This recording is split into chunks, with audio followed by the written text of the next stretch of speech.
Okay.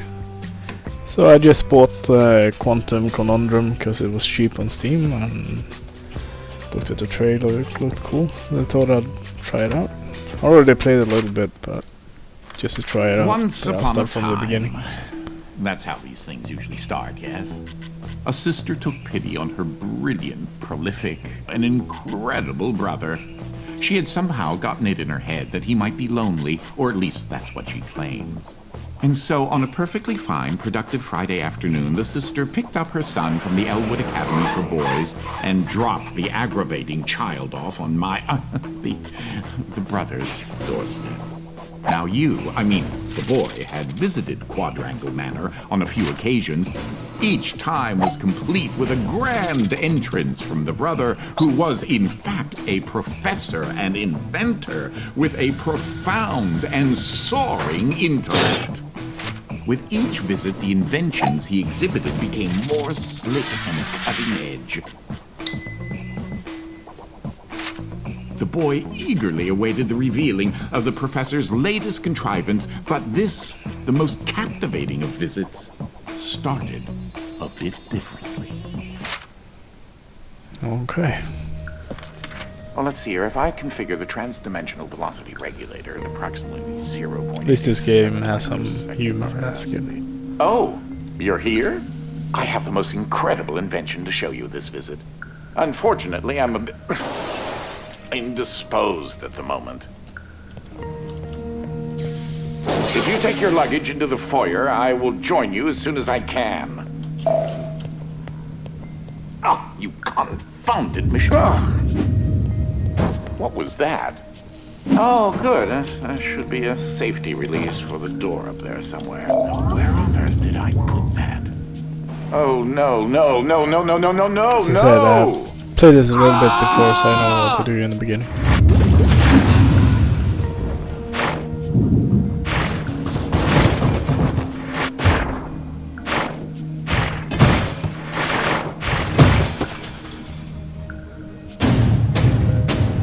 You guys won't understand anything of that, but it will be explained in the game later. I'm not entirely sure where I am right now.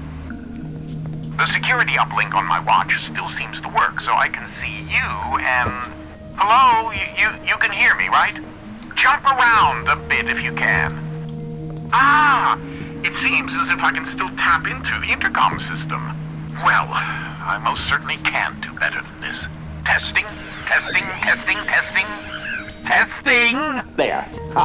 Much better. Now, what in the world are you doing here? Were you supposed to be here today? No matter.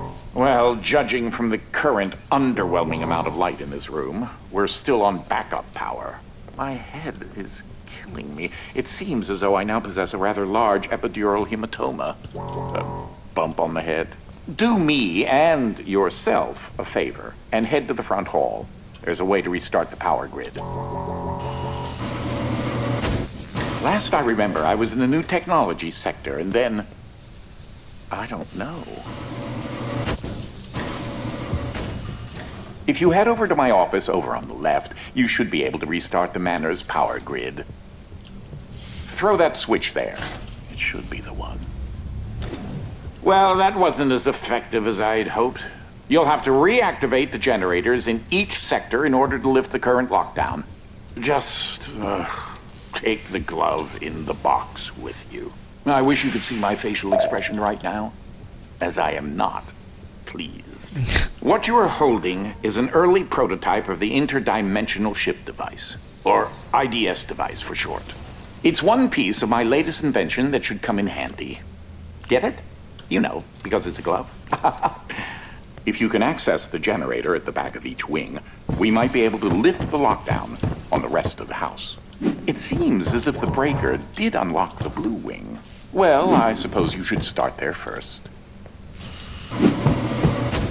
There's something I must tell you. My latest invention has required me to make a few adjustments to the house since the last time you barged in.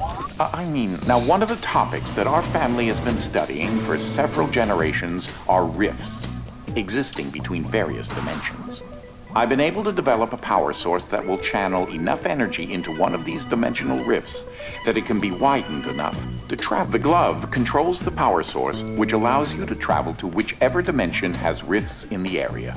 You won't have control over the ability to switch dimensions yet. Just be patient.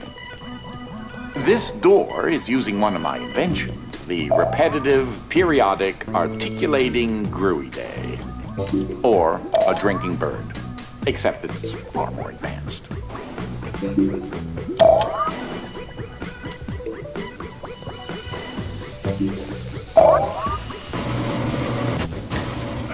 Well, because your glove is an early prototype, it has a few limitations in terms of dimension accessibility and the distance it can be from a receptacle in order to function. Love the environment in this game, it's awesome.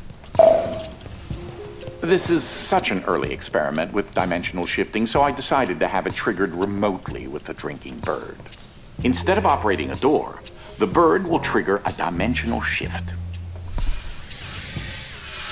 There's an IDS battery in the machine that will power the dimensions, which in this case is Fluffy Dimension. In addition to Fluffy being embarrassingly adorable, it's also rather useful because everything is 10 times lighter than normal.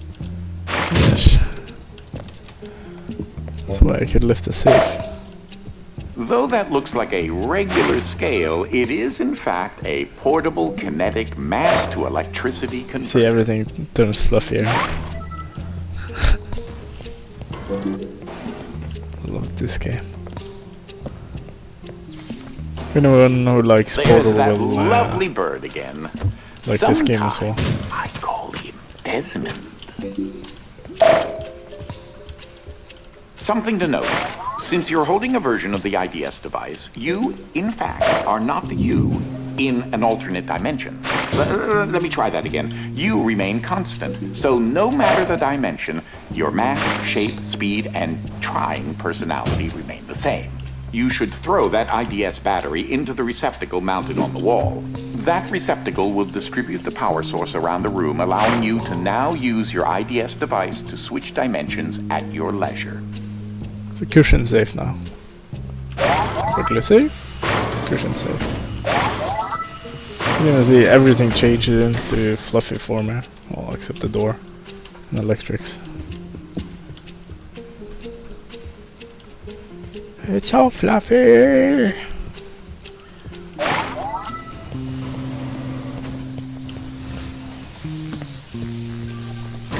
As I mentioned, dimensional rifts in the manor are magnified by the stabilizing energy from the IDS receptacle and batteries.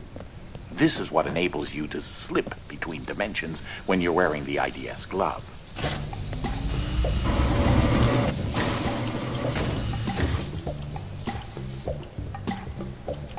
Ah, that's Dolly, Dynamic Object Linear Ligation Interface.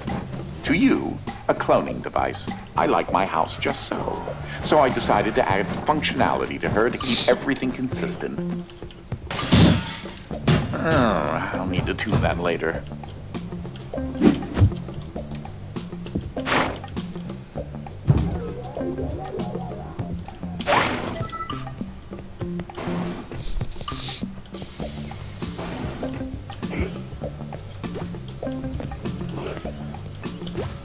These are my own particular hybrid beams of carbon dioxide and neodymium doped yttrium aluminum garnet lasers using an alternating ray configuration.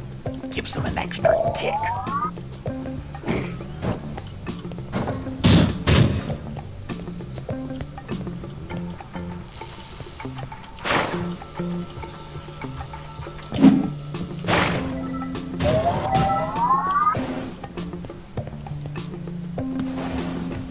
Unfortunately, the breaking of this glass is a necessary evil.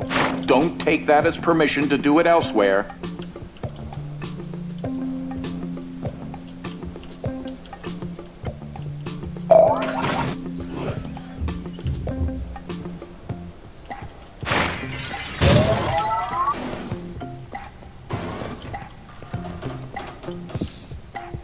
Everything in the start is basically pretty easy, but eventually it will get a lot harder. It's Kind of like Portal. It's a lot of puzzles you have to solve.